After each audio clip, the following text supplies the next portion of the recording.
Hey guys, hello. I have another case for you right now that's unsolved. I hope you like it. It's a really old case. First off, if there is a case or a story that you would like a video on, please let me know down below and I will take a look. Okay, so this is a case of William Herbert Wallace. He was convicted of murdering his wife Julia Wallace in 1931. William Wallace and his wife Julia lived in Wolverhampton Street, Liverpool, in the Enfield district. He held the post of election agent for the Liberal Party in Harrogate in 1911. It was in Harrogate that he met his soon-to-be wife Julia, and the two would also marry there in 1914. Julia was in fact 17 years older than William. We don't worry. What's 17 years? So after World War I, William's job with the party was no more, and so William found himself with nothing to do. That was until, with help from his dad, he obtained a job with a Prudential Assurance Company in Liverpool, where the Wallaces moved to in 1915. Julia worked from home as an amateur painter and pianist. To supplement his comfortable yet boring life, William did lecturing part-time in chemistry at Liverpool Technical College. He also learned to play the violin. He also had hobbies,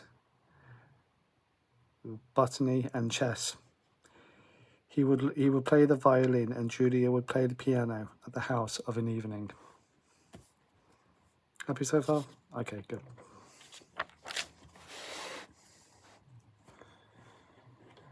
William would attend a meeting of the Liverpool Chess Club on Monday, the 19th of January, to play a planned game.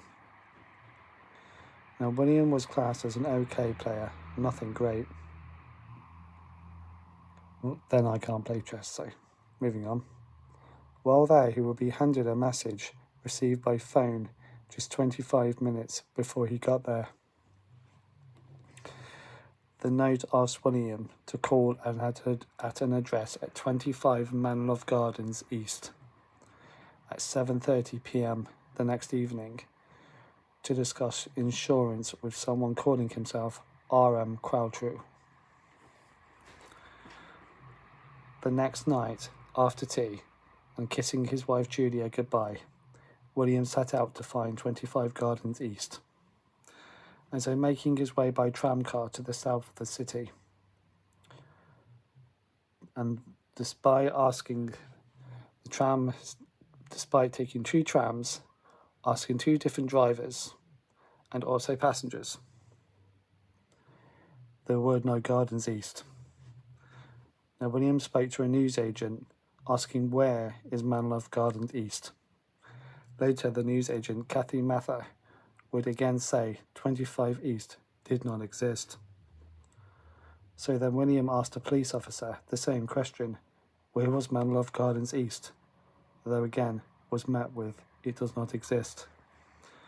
So he asked people in 25 Manlove Gardens West, still nothing. So after 45 minutes, Wallace returned home. The crime scene. Neighbours John and Florence Johnson were busy getting ready for a night out when they saw William in the back alleyway. William would say he could not get into his home by the front or back door. While John and Florence watched, William tried the back door again, and this time the door opened. Inside the house, in the parlour, William would find Julia. She had been murdered, brutally beaten. When William saw the body, he came out the house saying, "They finished her. Look at the brains." Now, Julia was lying on top of a Macintosh. It's a big coat.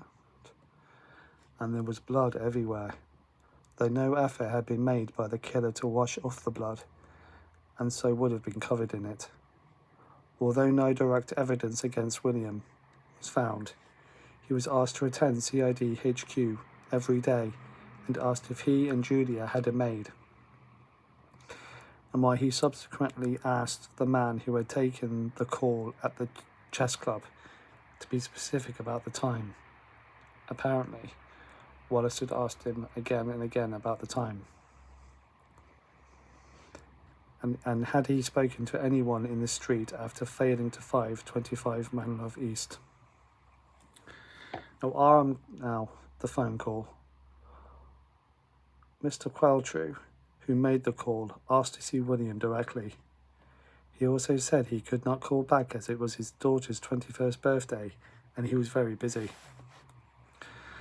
The police stated the phone box was only 400 yards from the chess club, although it was answered by a waitress, who then handed the phone to the manager, who did not know the guy on the other end. However, the police began to wonder if Wallace and the caller were the same man.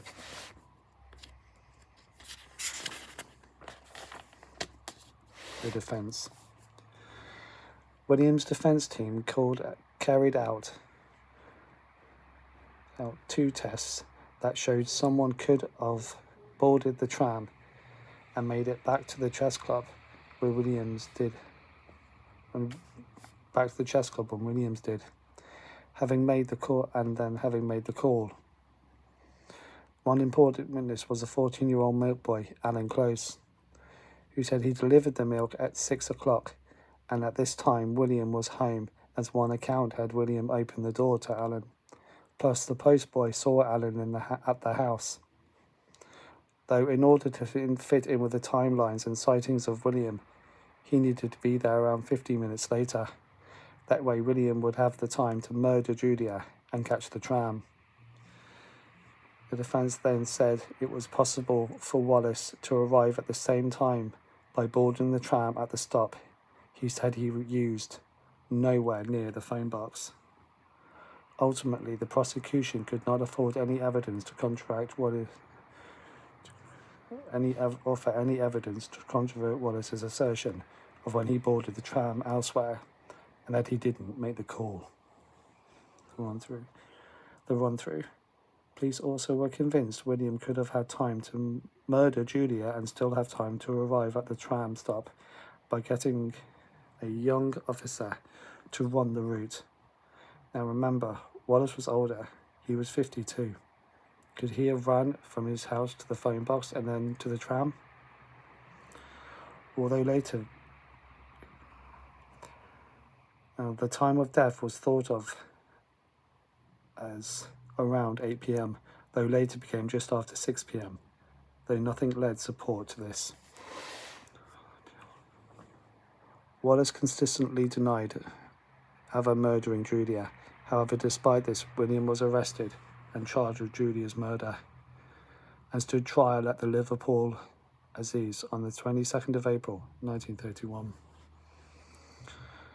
After staging a mock trial in which Williams was found not guilty, the Prudential Staff Union sponsored William's defence. Though with evidence for the defence being weak, William was found guilty of Julia's death after an hour's deliberation by a Liverpool jury and sentenced to death.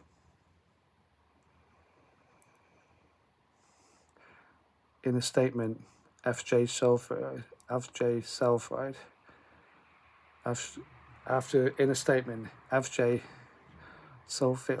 who was in the courtroom, commented, What probably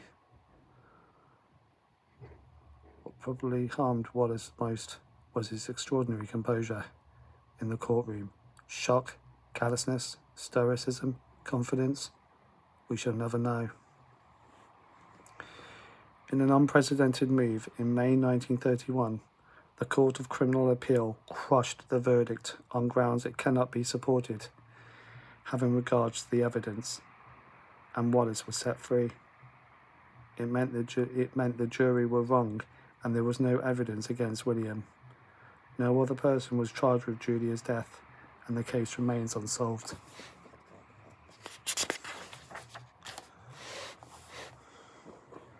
After he was free, Wallace returned to his job in insurance, but public opinion with the Public opinion where he lived and worked were negative, saying he was guilty and he got away with murder, and he was shunned by his customers. He got hate mail and received physical threats, in the end having to take a clerical job at his employer's office. Now living in a bungalow in Bromberich, Merseyside, William spoke of a workmate who he thought fancied Julia and maybe killed her to frame him.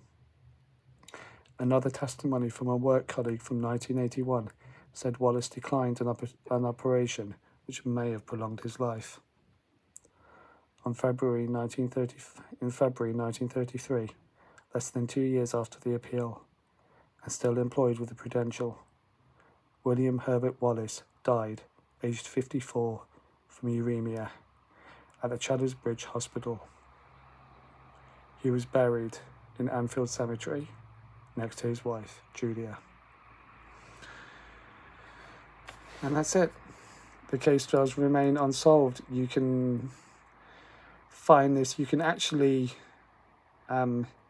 see pictures of detectives. You can see pictures of the house, the side of the house where William was seen by the two neighbours trying to get in. You can also see a picture of the parlour in the house where Julia lies. You can see her body lying on the Macintosh.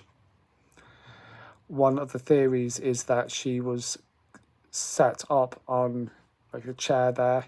She stood up, she was murdered and then pushed down.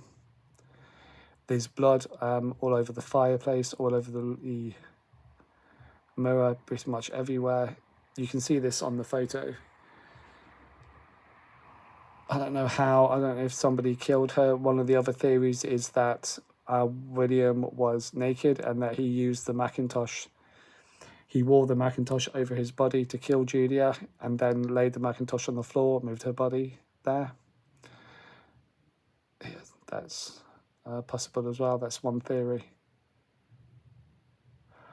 But I think, given the fact he went through all that trouble to be noticed and to be seen, asking the tram car driver, asking passengers, asking the newsagent to please, going to the other gardens to ask. It did seem weird. He'd lived there quite a while and he didn't even realise that Manor Gardens East didn't exist. We still don't know who R.M. Crabtree was. We may never know. But that's the case. I hope you liked it. And so you can find out more information if you like. But yeah, thank you for tuning in. Thank you for watching. And again, if there is a case or a story you would like a video on, drop a comment down below and I will research it. Thank you. Bye.